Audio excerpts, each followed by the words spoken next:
इंदापूरचे आमदार दत्तात्रय भरणे सध्या एका वादाच्या भोवऱ्यात अडकले। रोहित पवार यांनी एक व्हिडिओ ट्विट करत दत्ता भरणे यांनी शिवीगाळ केल्याचा आरोप केला आणि त्यानंतर टीकेचा अक्षरशः पाऊस पडला।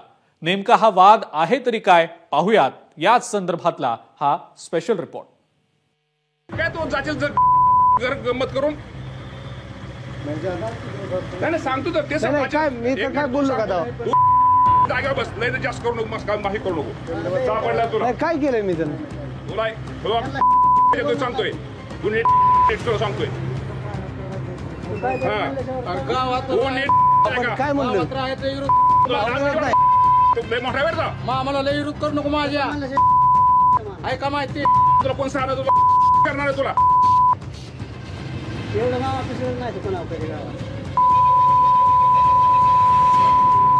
तुला सांगतो माझ्याशी गाठ प्रत्येकाचा हातात गुंतल तू कर ना येणार मतदानापुरतं गोड बोलणार 40 लोकांना नोकरीची आहे मिस दाखवणार बेकारी केली तो गावात बघा तो ऐकली बरोबर आहे बोलू त्याला बोलावं लागेल ऐकली तो का बेकारी केली अख्खा गाव मामा जिल्हा मागाय जिल्हा एवढं सांगतो सानंतर कोण येणार तुझा शिवीगाळ करणारी ही व्यक्ती आहे अजित पवारांच्या राष्ट्रवादीचे इंदापूरचे आमदार दत्ता मामा भरणे। दत्ता भरणेंचा शिवीगाळ करतानाचा हा व्हिडिओ रोहित पवारांनी ट्विट केलाय।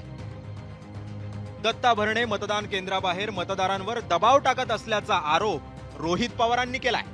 त्याला बरं का हे आता बघतोस सानंतर कोण आहे तुला तू कोण ते करणार नाही मदत गावाला सानंतर कोण आहे गरीबांना तुला सांगतोय तुला सांगतोय काय म्हणलं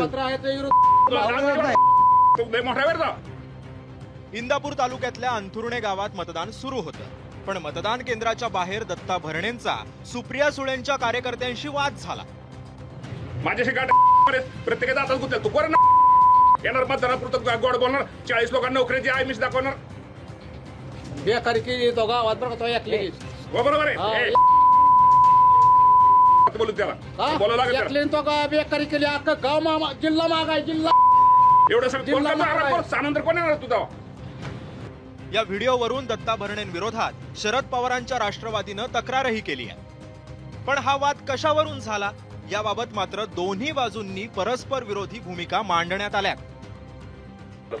मला म्हणले कोणाला नोकरी लावणार आहे काय काय करतोय बघतो तुझे साळे अशा भाषेत उघड मला माझ्या मराठी भाषेत बोलले मी शिवीगाळ वगैरे केलेली नाही नोकरीशी थोडा तो वेगळ्या भाषेत बोलत होता आणि त्यांनी त्याला मी आलेलो कळलंच नव्हतो त्यांनी माझ्याबद्दल सुद्धा त्याला थोडा चुकीचा शब्द वापरला होता त्या कार्यकर्त्याशी भांडण आणि पैशाचं वाटप तो करत असल्यामुळं खरं तर मी त्याला नक्की निश्चित प्रकारे मी त्याला थोडं माझ्या मराठी भाषेमध्ये मी त्याला बोललेलो आहे।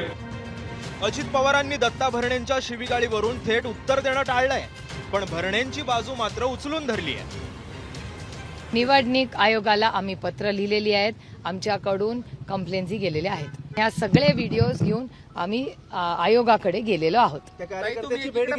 की आयोगाकडे गेलेलो आहे परंतु दत्तात्रय भरणे असं म्हणतात की तो व्यक्ती बारामती अॅग्रोचा आहे तो पैसे वाटत होता आणि जर असेल तर तो व्हिडिओ जर असेल तर जरूर त्याचं स्वागत सत्यमेव जयते नेहमी सत्याचाच विजय होतो। असंविधानिक भाषा आई बहिणीवर ते बोललेले आहेत आणि ही भाषा त्यांची भाषा असेल तर याला गुंडागर्दीची भाषा कुठेतरी बोलावी लागते आणि मग 12 बलुतेदार 18 पगड जातीतले हे जे सामान्य कार्यकर्ते आहेत तिथं बसले असताना फक्त तुम्ही सत्तेत आहात म्हणून तुम्ही तिथं मगरुरी दाखवत असाल तर हे लोक खपून घेणार नाहीत। दत्ता भरणे म्हणाले की मी तिथं राऊंडला गेलेलो होतो आणि ती व्यक्ती जे काही होती त्यांना कदाचित तिथल्या दुसऱ्या लोकांनी मारहाण केली असती ती मारहाण होऊ नये तिथं काहीतरी त्यांचा वाद चाललेला होता किरकोळ वाद तसं काही होऊ नये त्याकरता त्यांनी तिथं तो हस्तक्षेप करण्याचा प्रयत्न केलेला आहे।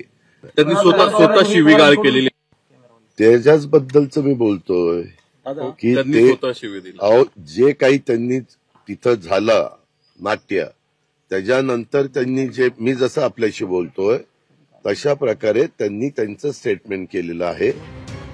दत्ता भरणेंनी याआधीही शरद पवारांच्या कार्यकर्त्यांना दमदाटी केल्याचा आरोप झाला होता।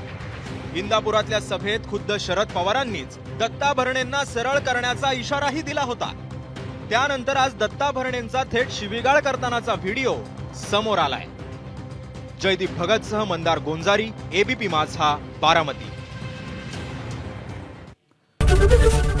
एबीपी माझा, उघडा डोळे बघा नीट.